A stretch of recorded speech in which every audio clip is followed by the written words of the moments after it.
Coming up on this episode of the Preston North End Weekend Warm-Up, some wonderful news about Rio Spur.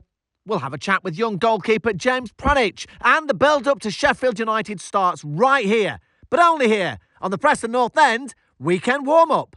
Well, we're out and about again this week. We're at Springfield's training ground. We're going to catch up with James Pradic shortly, but there's only one place we can start. You've possibly already read about the super news about little Rio Spur. We caught up with his dad earlier on this week, who shared the wonderful news.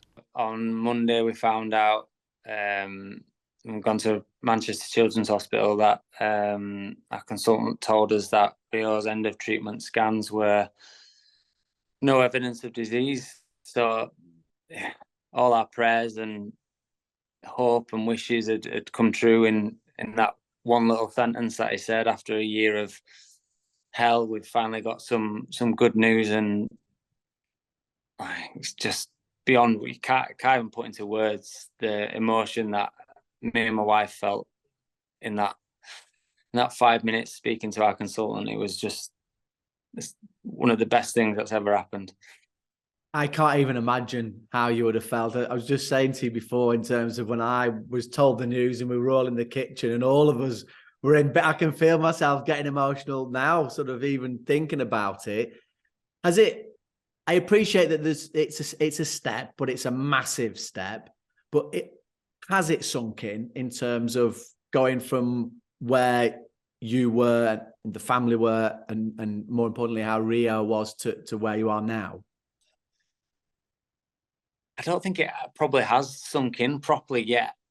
I think because he's still got his Hickman line and we're waiting to get that removed. But then you have your moments where he's doing something around the house, or he's out playing, or he's laughing at something, watching his iPad, and you just look at him and it kind of hits you that everything that he's been through, and he can now be a normal 4-year-old. He can be a kid. He can not worry about going to hospital or feeling rubbish, feeling sick. He can live, and we can just be a normal family again without having to worry about what we're going to do this day because we're going into hospital or whatever. It's just the best feeling, a massive weight. It just feels like it's just come right off both me and my wife. And like you say, I know I'm sure we'll get onto it, but there's that little bit of caution. But for now, it's just about enjoying the fact that he's gone through hell for a year, and we can say that he's not got cancer inside him. So now that he's not having the treatment right now, how's he reacted to that? What are the changes that you've seen with him? I know you'd said there about him giggling away on his iPad. I've seen him laughing every time I've seen him, so I know he was already quite a cheery little lad. But now is it turned up to 11? Yeah, I think after his chemo had finished and the couple of weeks after, so when that had worn off, he had his medicine tube removed, and instantly we seen just a change in his confidence. He's had the NG tube strapped to his face for 9-10 months, and that had gone, and to be able to hold his face and touch his face and grab hold of him, it was just the best feeling. And for him, it feels like, I think it's just felt like a bit of freedom that's gone, and his energy levels have gone through the roof. He's not feeling sick. I think he's sort of got an insight into, I've not felt like this, and he's got all this energy, and it's hard for us to handle at the moment. Yeah, I'm sure. You know, when you first shared the news, and straight away, I think the entire football family, not just North End, I think pretty much everyone invested, not just financially, which obviously was massive, but also emotionally into Rio's story in terms of what was happening with him as well. The reaction, how has that been? Just massively overwhelming, I think, in the best possible way, obviously. I think you alluded to it just then. The donations and everything has been unbelievable, and we're forever grateful for that. But the support throughout the whole year of well wishes and people willing Rio to get better and to come through this it's kept me and my wife going. Strangers, family, friends, just random people that have just got in touch saying your stories touched us, and we're praying and wishing, and all that has definitely contributed to us getting through this. And without all those well wishes and people supporting us, I don't think we'd have probably got through this year. It's been really tough. So we're so thankful to everyone that has supported us. So in terms of people who maybe haven't been touched by cancer or know someone who has, the steps that you take once you get that all clear, it's not just as easy as going, that's it, thanks, off you go, we won't see you again. There are certain steps that you've got to go through after that. So where are you in terms of what happens next? So initially we'll wait for a date to have his operation to remove his Hickman line, which will then allow him to swim and actually get a bath and splash around with his little brother, which he's not been able to do. So that'll be I think that'll be the moment that really gets me, that he can lay in bath and just do what so it'll be scanned again after that in July. So it'll be every 3 months. It'll be scanned within the first year. And I think it goes to every 6 months following that. So they say like you're in remission after 5 years, basically. So like you say, we're not quite, we're not out of the woods by any stretch, but this is the first massive step, and without this step, we won't be able to move forward. So we will enjoy this moment, but we will sort of tread carefully, with obviously knowing that he's got scans coming up and knowing the high chance of relapse with what comes with Rio's diagnosis, where there is a 1 in 2 chance of it coming back. Which is obviously, as a parent, it's obviously going to be there in the back of your heads. And as much as you try and be as positive as you can, there's always going to be that little thought in the back of your head that there is a chance, and it's not a small chance. It's a 1 in 2 chance. So, but like I say, we are positive people, and we'll try and live as a normal life as possible. And I'm sure that positivity will come from everyone who's watching this. Undoubtedly, you'll continue to spread the message. And I know this weekend as well, the fundraising continues. It's Bamber Bridge, at Bamber Bridge's football ground. There's a Tom Finney Stadium there. 2 o'clock kickoff, raising more funds. In terms of everything that's happening there, they're all still going to keep going ahead, aren't they? That fundraising continues. Yeah, I think for people that probably don't know so much about the whole story and Rio's diagnosis, is that with the 1 in 2 chance of relapse, if that does happen, is basically Rio's had all the treatment that he can have on the NHS. There's very, very limited options if he does relapse, and that is why the fundraising has taken place, because if that ends up being the case, me and Chloe, his mum and dad, can't risk not being prepared for that situation, and praying to God we don't need anything, and he's one of the lucky ones that comes through everything. But in that 1 in 2 chance, if we're not ready to go wherever it might be to try something to give him an extra 5% chance or a 10% chance, then I don't feel like we've done our job as his parents. And we just want to give him every single chance of being all right forever, not just for 3, 6, 12 months. We want him to be an old man and still here when I'm gone. But so it will carry on, and that's the primary reason why, is because of the high risk of relapse. And like you say, the game at Bamber Bridge on Sunday hopefully will be a more enjoyable experience than perhaps some of the other ones. And because we've got that little bit of freedom and the chains are off us slightly, because we have had such good news this week. Well, we'll keep sending all that positivity. We'll keep sending all our love, and we'll all keep persuading people to donate what they can as well towards it, and hopefully it's money that's not needed in terms of Rio, and I'm sure there's a plan for what would happen if all the good news happens as well. So all the best, good luck. Thank you. Do you want to have the final word? Yeah, if again, thank you to everyone that's supported us over this last year. We really do appreciate every single bit of support, whether it's a message on Twitter, people donating 5p, 10p, whatever it might be. Everything does help, and it does get noticed, and it is difficult, obviously, to get back to every single person. So thank you for giving us this opportunity to thank all the Preston fans for all their messages and kind donations. And hopefully, if you're not doing out on Sunday, you'll see some old, not me, definitely not me. No one's interested in that, but Tom Clark's playing, Galley's playing, and Welsh is playing. So they're definitely worth a watch of them three playing again. Plus a few others from not too far away as well. So it's a decent lineup. So hopefully we can put on a decent show on Sunday.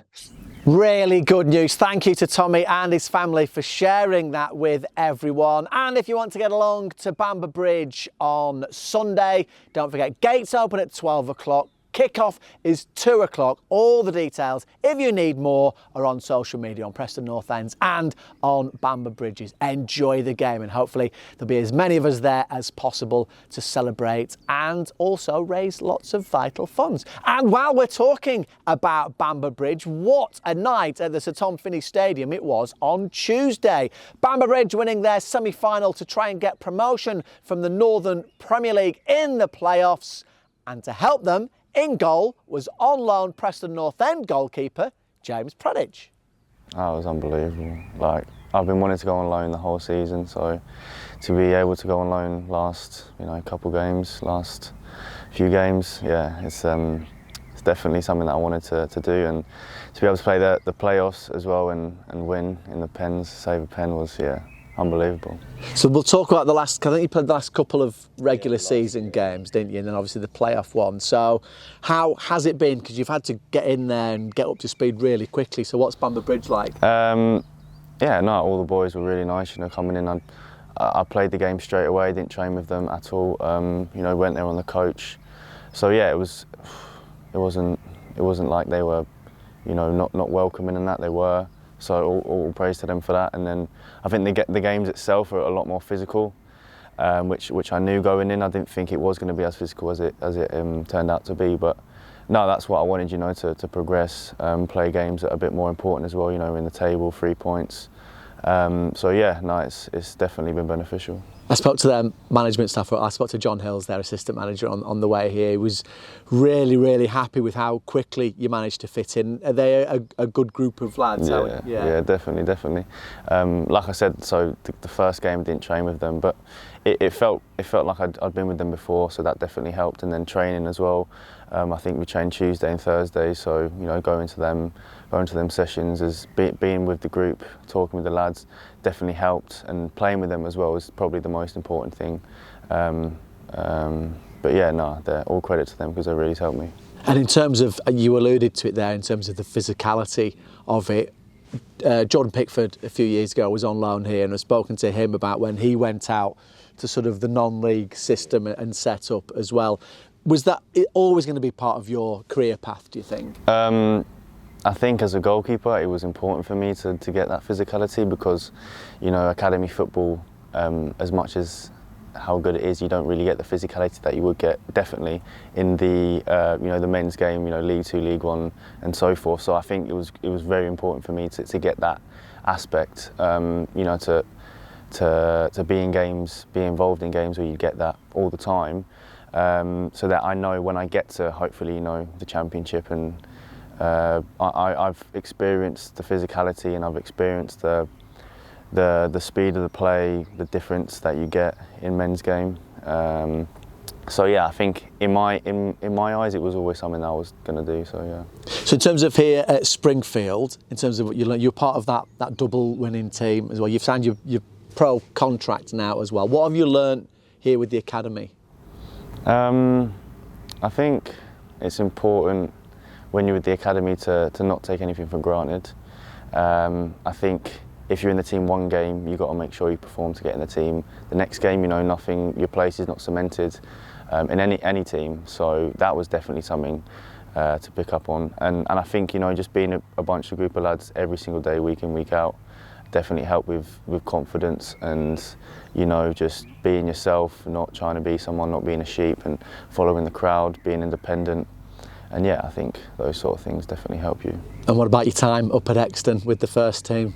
But that's been yeah, it's been interesting, because I'd say at first when I went, you know, in July, I saw them as wow, first team players, and now you know, I speak to them, I see them as teammates, which is good. You know, I train with Di and Freddie every day, and we've got a lot closer with Polly as well. And even, you know, little things as being in the canteen with them, speaking to them, because at the end of the day they're normal guys, they're just like me and you. So no, it's been really good.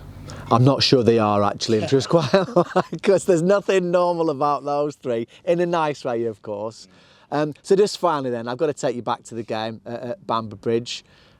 How did you feel when it went to penalties? I was, you know, it's always been a dream of mine to win a penalty shootout by saving a penalty or saving a couple. So in my head I was thinking, you know what, this is your time now. You got at least one. And I said to the defender, Mac, I said I'll save one. Granted, I'll save one. And I did, so yeah, I was absolutely buzzing. I couldn't stop smiling, to be honest. Well, they see that as quite a key part to winning that shoot as well, so well done for that. And, thank you. And good luck in the final. Thank you very much, thank you. Now, you don't even need to be particularly eagle-eyed to have spotted that Preston North End season cards for next season are now on sale. And if you want to make the most of the early bird offer, here's something to whet your appetite. The packed out Deepdale creates a massive atmosphere for us, and you know, for me as captain, leading the boys out the tunnel to those images of flags waving, excited faces, and you know, the loud roars from the crowd. Been here nearly over 10 years as a player, as a coach. Got some fantastic memories at Deepdale, and it's a very special place to be in my heart. There's no better place than Deepdale when it's broken. It falls now for Paul! Yes! A former Blackpool man comes back to haunt them! Joe Garner trying to chest it down, gets away from one. Garner hits it! What a goal! What an unbelievable goal from Joe Garner! It's sent back across goal. Story! And Preston North End get it done at the end! Jordan Story showing the desire! Here it comes in towards the penalty area, towards the back stick, and there's Clark! Preston have scored! And here's Cannon, rides the challenge. Can he shoot? Yes! And scores! Yes, he does! Tom Cannon's at it again! And Beckford steps away from one, and now Beckford trying to lob the goalkeeper, and he does! And what a strike from Jermaine Beckford! Made my home now in Preston, and I come to most of the home games, so Deepdale to me is, I'm a proud Prestonian. My first club, and hopefully it'll be my last club. You know, I've loved it here from minute one, and really made it my second home, and yeah, I want to see out the rest of my career here. The fans are the heartbeat of the football club. They're the 12th man. When they come out and sing, create that atmosphere, it's a fantastic place to play football. I hope that can continue next season.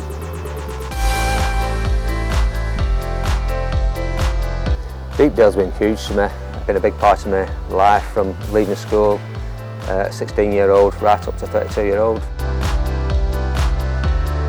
You know, one day I was sitting on the terraces, you know, singing, chanting, and you know, the next I was on the pitch, you know, trying to help the team. So yeah, I've said to a few people, it does definitely feel weird, but you know, something like I said before, I will definitely cherish forever, and it is very special for me. I think the most memorable games I've got is when Deepdale's loud, Deepdale's full, the fans are singing, the drums banging. They were the occasions that I remember most. To me as a manager, I feel so proud when it's a packed out stadium, and I know for certain it gives the lads real good energy and vibes when the place is full and they're packed to the rafters and they're singing the names and the songs and everything else that comes with it. Don't underestimate how important the fans are at Deepdale. Home is where the heart is. Home is where the heart is. Home is where the heart is. Home is where the heart is. Home is where the heart is. Home is where the heart is. Home is where the heart is.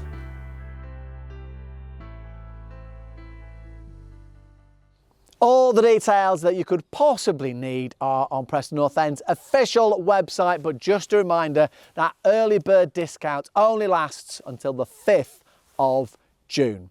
Right, let's start full focus now on the trip to Bramall Lane. Sheffield United are penultimate opponent of the season. Unless, of course, we can still get in the playoffs. There's a chance. There's a chance. We'll hear from Tom Cannon in just a moment. But let's start off with the manager, Ryan Lowe. I know Ecky's going to want to win every game as much as he possibly can. They're at home. The fans are going to be behind them. Yet they have been promoted. People will say they've got nothing to play for, but they've got pride to play for in their own selves. And you know, we'll have to wait and see what team's picked. You can't make too many changes, obviously, but they've still got strength and depth of good players. But again, look, our focus has got to be what we do, because we're trying to get into the mix, into the top 6. They're already done, job done, and can look forward to the Premier League, but they've still got 3 games to play. And in 3 games, I'm sure Ecky's going to want to go out and give a real good account of themselves like they have done all season.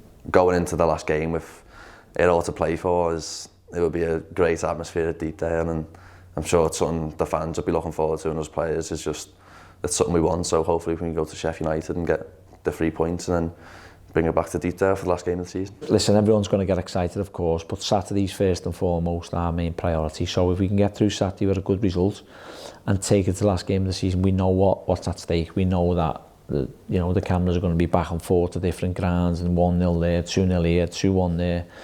What we've got to do is give ourselves the best possible chance of being in the mix with 1 game to go at home. Like, since I've been here, it's gone dead quick. I feel since I've walked through the door, it's just flown, and I've like fully enjoyed it. And from my perspective, it's gone perfect, more than I imagined it would. So I'm very pleased with how it's went, and now obviously the focus is on the last 2 games. Right, just lastly then, a little bit of logistics for you. If you're thinking of going to Sheffield United and you haven't got your tickets yet, just check online first of all, pne.com. And if you haven't got your ticket yet for the final game of the season at Deepdale against Sunderland, then again, all the details that you will need are online as well. And that is pretty much that. What a fantastic episode it's been. Thank you to the Spur family. Don't forget about Bamber Bridge on Sunday if you're going along. Fingers crossed for them in the playoffs as well. And fingers crossed for those final 2 games of the season. Like, subscribe, turn on your notifications. And until next time, come on you Whites!